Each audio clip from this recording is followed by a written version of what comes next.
Good afternoon. I'm Miguel Cardona, Commissioner of Education. Glad to be here at Farmington High School.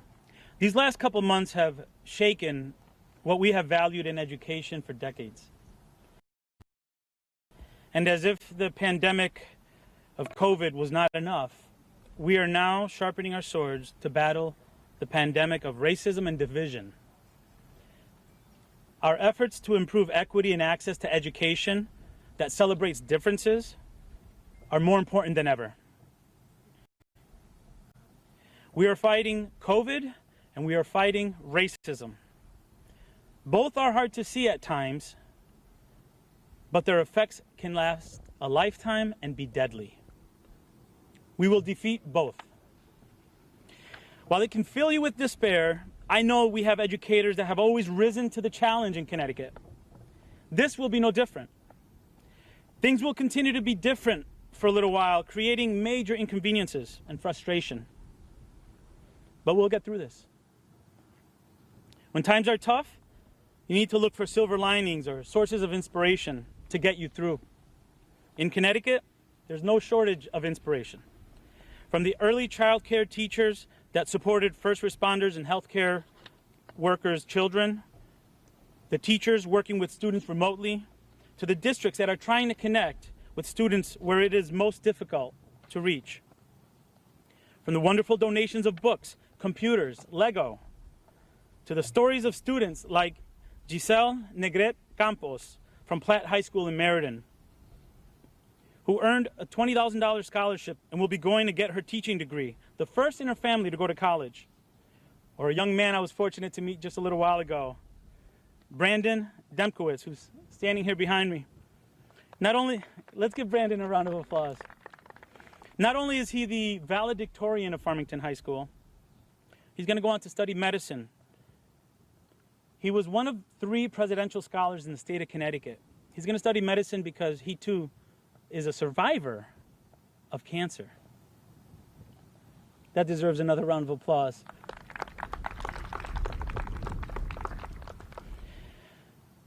Despite the major inconveniences and challenges with planning logistics and realizing that we're still having to sacrifice what we enjoy about our schools, our students keep us committed and inspired every day. We have the inspiration in front of us. They keep us going. Seniors have had to sacrifice so much due to the pandemic, and we're aware of that. The governor's announcement today of allowing flexibility in July for in-person graduation, outdoor graduations of up to 150 people after July 6th, if the COVID numbers permit, allows more flexibility in planning. While we recognize it is far from what we want, we must continue to follow guidance from our health experts to protect our students, our families, and our communities. This is not to diminish the wonderful work of our districts who have planned ceremonies to honor the seniors within the health and safety requirements of Connecticut. In many cases, those currently planned ceremonies are still the best option due to size limitations of organized events. An executive order will be forthcoming. With us today, we have 2 phenomenal district leaders. Dr. Kathy Greider, Connecticut's Superintendent of the Year from here in Farmington, and Dr. Matt Conway, a student-centered and innovative leader from Derby. They will share their plans for graduation, and I think it's really important that we hear from students today too. So I know we'll be hearing from students. So I'd like to now turn it over to Dr. Kathy Greider.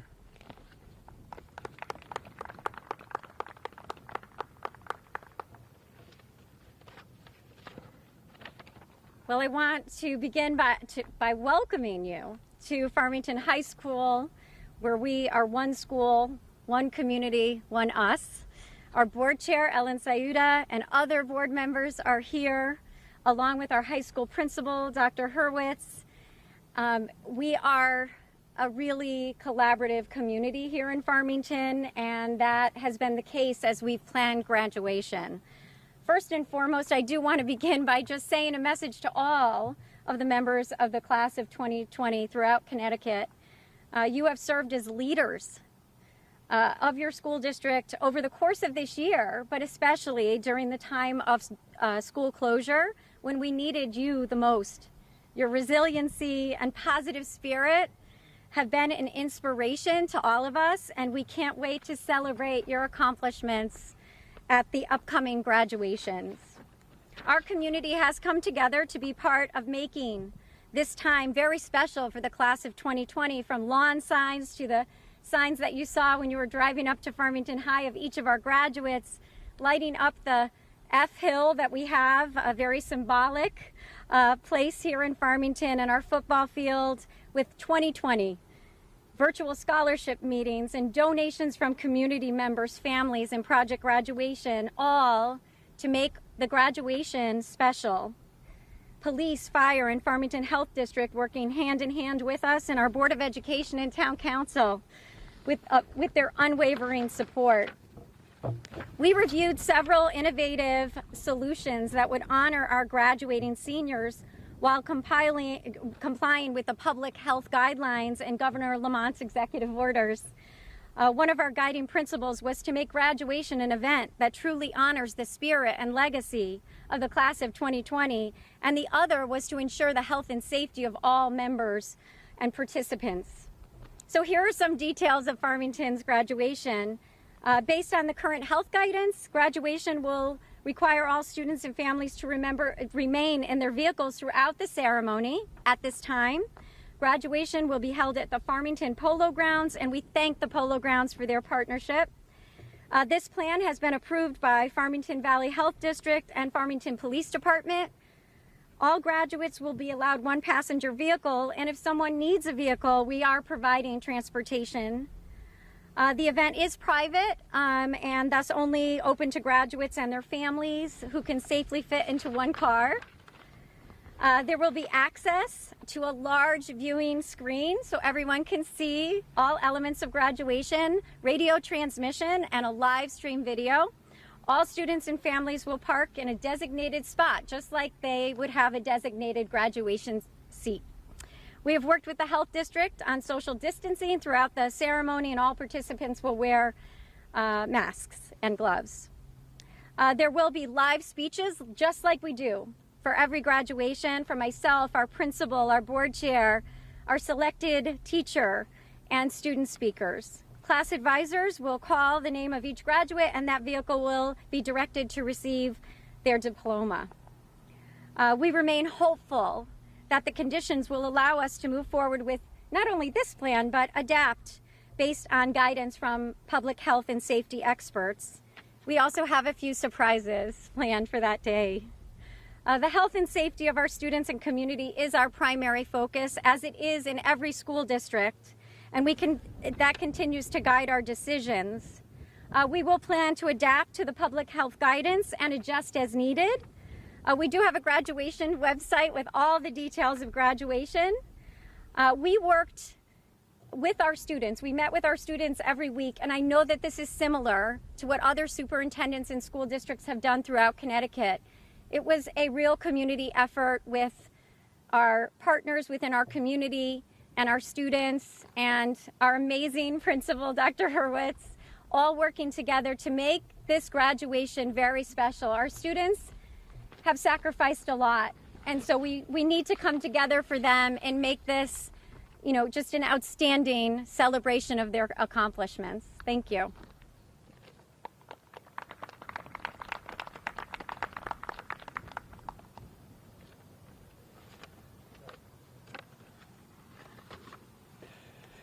And thank you to Dr. Greider for hosting today's event, press conference, to announce the executive order to come to us shortly. This executive order, more than others, has changed things for students in Derby.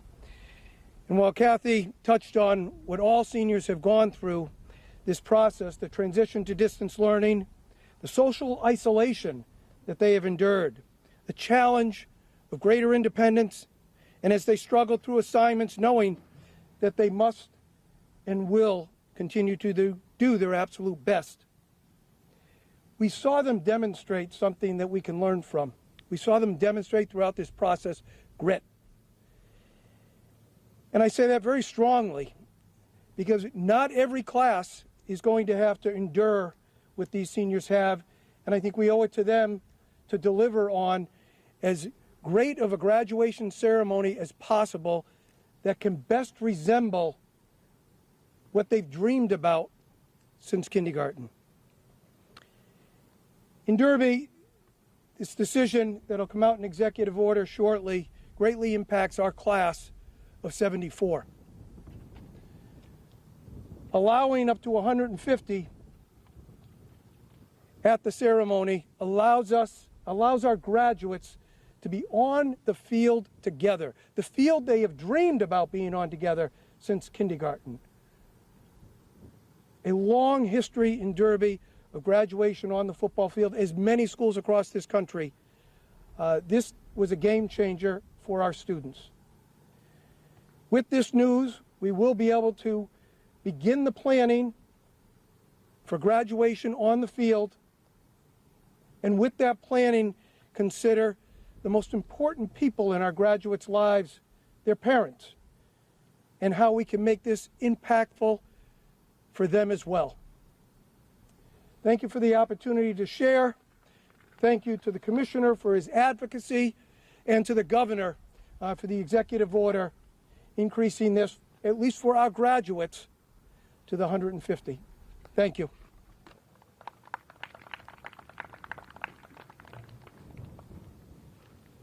Thank you, Dr. Conway, Dr. Greider. You heard two examples of what's happening in our districts. And as was mentioned earlier, all districts across the state are working really hard to honor the seniors. And it's time that we hear from some seniors. So I'm going to call Dr. Greider up to introduce our guests.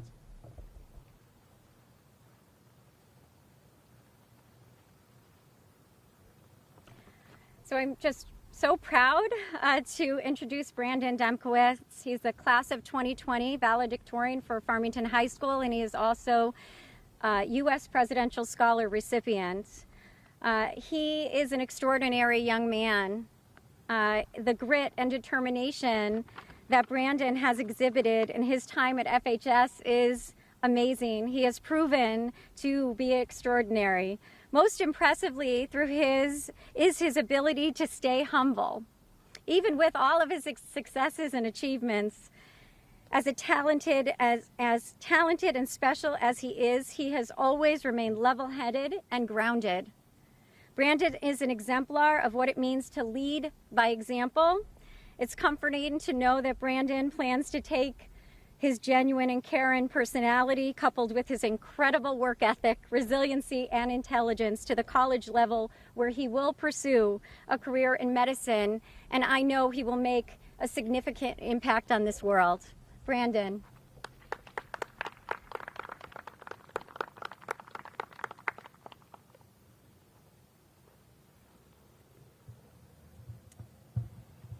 Good afternoon. Thank you to the Commissioner and Governor Lamont for coming to our beautiful school today. It's our privilege to be hosting them for this press conference. I woke up this morning with probably the worst hair I've had in my life, with just all these curls and unkempt jungle of hair, and now I'm here speaking in front of all this news media. So I think it shows just what an atypical time we're living in right now, and that's just further reinforced by the fact that this field behind me right now at 420 is usually filled with several hundreds of students, not hundreds, but many, many students participating in practices, whether it's track and field or whatever it may be, and now it's empty. So although it has been a difficult, uncertain time, I just want to say thank you to our elected officials at the state level, the governor and the commissioner and all those involved, for addressing this unprecedented circumstance with a swift and decisive response so that we can mitigate the damage it'll cause to our community as much as possible.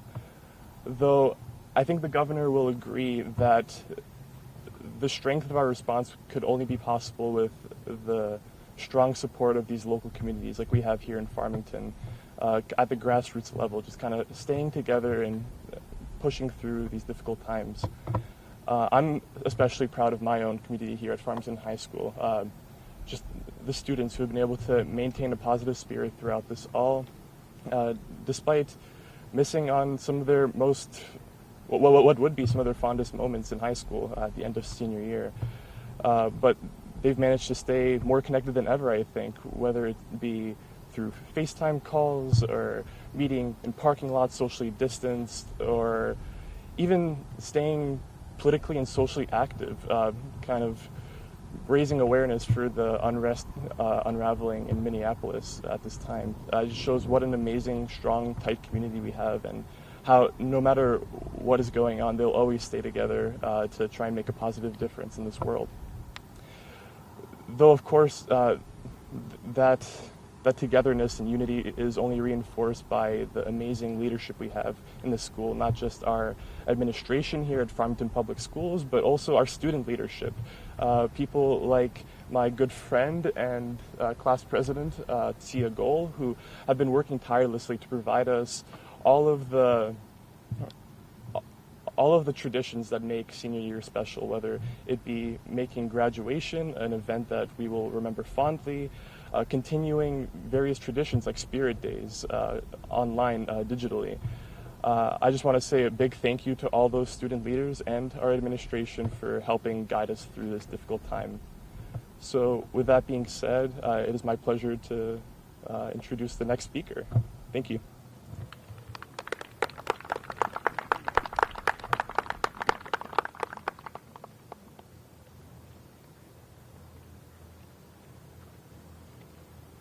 We have a student here today that was instrumental, along with other students, in planning our graduation. Sia Goyal consistently leads by example here at Farmington High School. She's consistently nominated by faculty, staff, and her peers for leadership roles all around FHS and even outside of our community.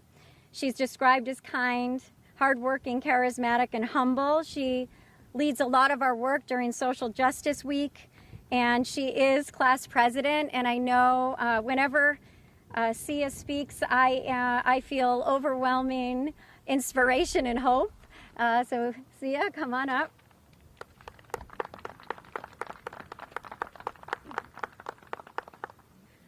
Thank you, Dr. Greider, for such a wonderful introduction. I would like to start off this speech by thanking Dr. Hurwitz, the Board of Education, and every single person in Farmington Public Schools who makes it possible for students like me and Brandon and my peers to thrive and succeed at the level that we do. Farmington Public Schools has given students like me and Brandon numerous opportunities and countless experiences that will last us a lifetime. We have built bonds and relationships with our peers and teachers that will be everlasting, long, long after we've graduated. I want to thank Dr. Hurwitz for this year creating such a positive environment at the high school and really leading by example.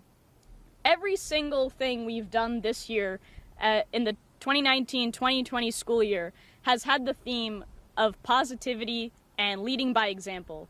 And that's exactly what we've tried to embody and emulate with our special graduation. Everything that Farmington does is grounded in its beliefs, its core beliefs of equity and belonging. And I think that's really important to highlight here, that every single student who's graduating on June 11th through Farmington High School will be involved in our extremely special car graduation. For the past numerous weeks, me and my fellow student council leaders have been involved in planning our car graduation. We have worked tirelessly over the past few weeks to make sure and ensure that this graduation ceremony is special to Farmington and creates memories for graduates, parents, and residents that will not be forgotten. We have worked with the Farmington Valley Health District. We have proposed many different ideas, but I think one thing that we can all agree upon is that the car graduation that will happen at the Polo Grounds on June 11th will be something extremely special and extremely memorable. Thank you, and I would like to, thank you. Thank you, Sia and Brandon. It's always great to hear from students themselves As you heard, students have been a part of the planning, and while we can't change the health guidelines, we know that they're there to keep us safe and to keep them safe. At this time, I'd like to turn it over to Governor Lamont. Well, first of all, see, I love your optimism. You're right, this is special. This is a graduation, may not be the one you expected, but it is one you will never forget, and you're going to make it memorable. And Brandon, last week you could blame the haircut on me, not this week. Now it's on you, brother. But let me just say, you got a car graduation, you got a football field graduation, and I love the fact that the people behind us are making the best of what's a complicated situation. And look, a car graduation can be the most memorable graduation in the world. And I love, Brandon, when you say this COVID is in an odd way brought us together in terms of what we've all gone through. We'll never forget that time sitting next to each other. And look, I'm really happy for Derby. I mean, we thought long and hard about groups and how they get together and when we could open up for more outdoor activities. And we said up to 50 on June 20th.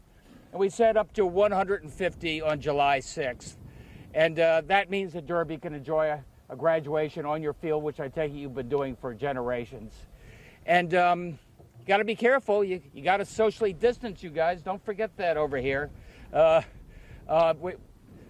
it's a sign of progress. It's a sign that we're cautiously getting back to a new normal. And I hope to God that this works on June 20th. It works on July 6th. Everybody says, what can I do in August? Can we get up to 500? You know how this COVID has changed. Look where we were 2 months ago and look where we are today. I don't want to make any unrealistic predictions, but I am trying to say that if we stay disciplined with what we're doing, what I've seen from each and every one of you here, we're going to have progress on July 6th, and we're going to have progress beyond that as well. I would say we have had progress. I usually give the update on the numbers. Let me do that as well, because this is what we call our COVID daily update. And we had 112 new infections. I want you to know something. That's the lowest new infections we've had in well over 2 months. That's 112 infections out of 5,800 tests. So, look, you're the valedictorian. What percent is that? That's about 2%, I'm told. And that's the lowest percentage positivity we have had in months. That doesn't mean this is our time to relax, our time to take our foot off the accelerator, our time to go to the Lake of the Ozarks and party. Just the opposite. It means this is a time for us to take a little credit for showing the discipline we did as we go forward. We also had 17 fatalities. That's our lowest in months, but that's still a reminder that we are still in a pandemic and we have to be cautious as we go forward. I could just tell you that we just had our video conference with the Vice President and his team, and it was sort of interesting. From my point of view, positive. I mean, a couple of days ago, the rhetoric coming out of the White House was pretty confrontational, and thankfully, in the conference today, you know, Vice President Pence said we're going to honor the memory of George Floyd, and he said and justice will be served. He had a very measured and calming tone, which is really important for us here in this state. I salute the people of Connecticut. I look around what's going on in the rest of the country. I see the violence. I see some looting. I see the National Guard. I see curfews. And so far, because our police, working with the protesters, in many cases taking a knee and sharing the same dreams, we are working together. And I hope to God we can continue this, throughout. As we've worked together on COVID, we work together in eradicating racism and standing up together on both sides. And we've got a little altered stuff going on I-84 down in Danbury, but overall, it's been peaceful. And for that, I'm also thankful as we go through these incredibly complicated times. Anyway, I remember my graduation. I'm old, but it's not something you ever forget. It's a meaningful time, 4 years with some special people that you'll never forget. And believe me, after the last 4 months, you'll never forget you'll be coming up back here and remembering the good, positive memories, because that's what I heard from each and every one of you. Thanks, everybody.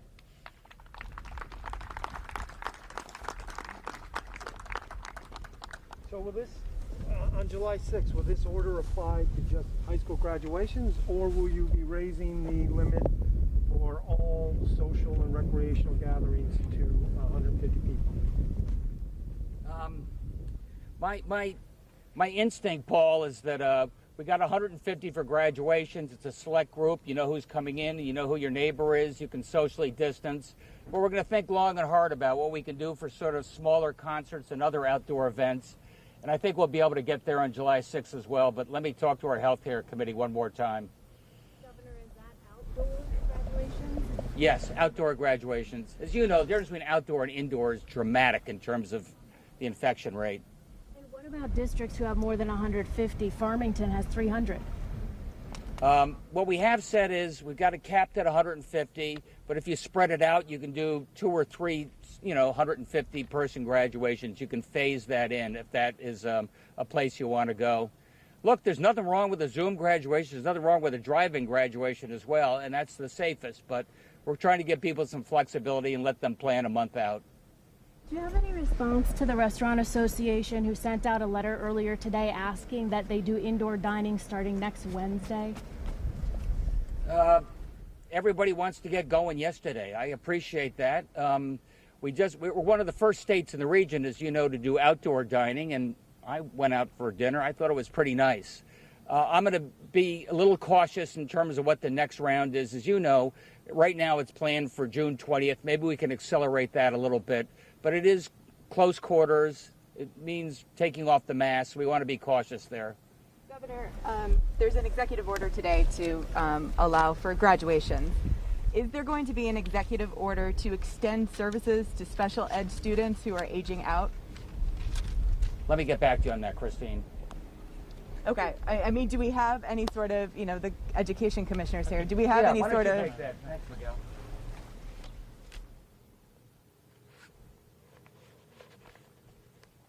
Hi. Yes. So we are maybe days away from giving guidance on that. That has come up a lot. What we're doing now is working with our partners who service students that age out to see what the best approach is for them. So we're taking into account the perspectives of different partners in that process, and we're hoping at the State Department of Education to have something out in the next couple days. Do you have any data on how much education these guys have received since they've With been me, at I home? don't, but I can share that our State Department of Education, Bureau of Special Education, has been working closely with our partners and also listening to our families on what they have been getting, but also what they have been missing. But if you don't extend that, how is that equitable and just? Right. As I said, we are working to see what options we have, and we should be sharing information. I want to make sure that that information comes out from the agency with input from others before commenting on it. I know we're thinking ahead to graduation, but how is the Department of Education tackling all of the concerns with students not doing remote learning in cities like Hartford and other cities across the state? Thank you. Yes, we recognize that COVID-19 has exacerbated gaps in access to learning. In our urban centers, many of our urban centers, not all, but many of our urban centers, access to technology, access to connectivity, and access to materials has been more challenging. We're more committed than ever to try to equalize access for our students.